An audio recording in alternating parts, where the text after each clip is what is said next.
Hello everyone, I'm Paul McGuire Grimes. The new film Anora has already won over film festival audiences across the country and won the Palme d'Or at the Cannes Film Festival. It's now in wide release and I want to talk about it. This is Paul's trip to the movies.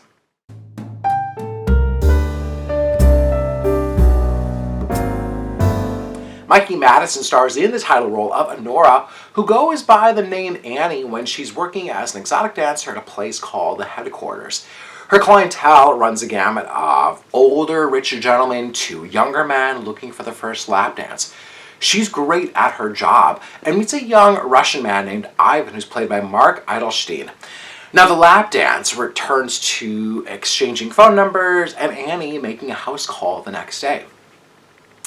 Ivan opens up that his real name is Vanya and comes from an incredibly wealthy and recognizable family name. The family mansion is huge with a gated front entrance and security guard.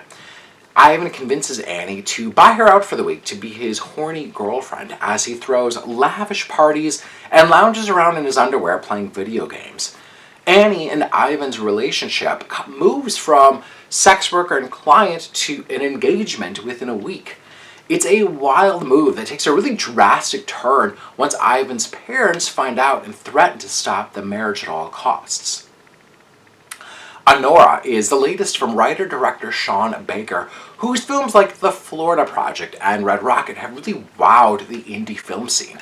He has a new muse with Mikey Madison, who has played a series of wild and erratic characters before in movies like Scream and Once Upon a Time in Hollywood.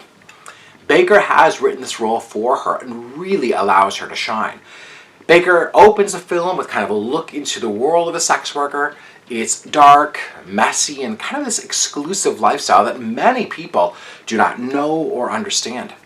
Sean Baker really kind of eases his way into the story by kind of taking his time to watch Annie at work and then kind of witnessing Ivan's kind of just lazy lifestyle that really comes from a privileged place. It's this heightened life of sex, drugs, vaping, and partying.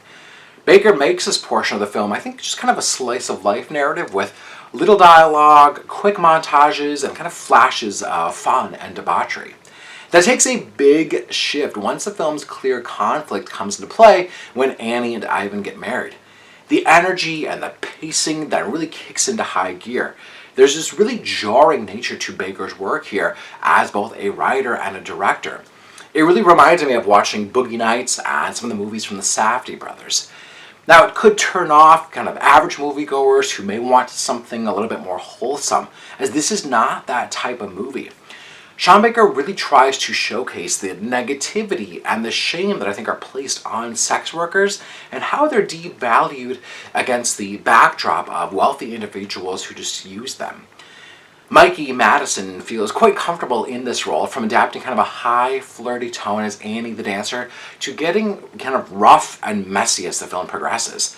She really plays that kind of wild, frantic energy with ease, throwing her body around in a really physically demanding role. You could make parallels to Pretty Woman, but this is kind of a deranged 2024 version and really more of a tragedy than a rom-com.